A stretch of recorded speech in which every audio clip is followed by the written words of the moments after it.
Hey, I'm here to talk about the group of patents that I in my last blog post.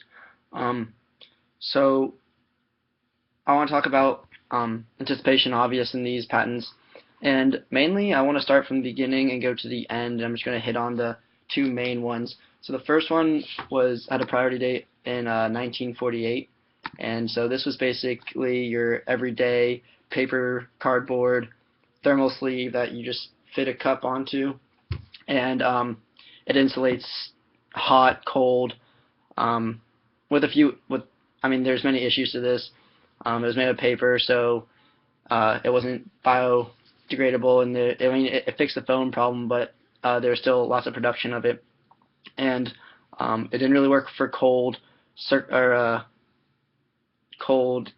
liquids because it would condensate and then make the paper wet. Um, Mass producing it was they always had to be mass produced in order to keep up with the demand. So the last patent that was made from this set was one that combined all of these. It insulated. It allowed for the user's hand to be completely separate from the contents. No condensation. It wouldn't become wet, and at the same time, it's bio-friendly because it was reusable. So I want to talk about this jump rather than talking about each individual patent, which is interesting because the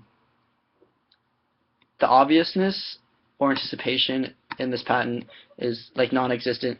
One might anticipate that a better patent was needed, but there's no way to anticipate how.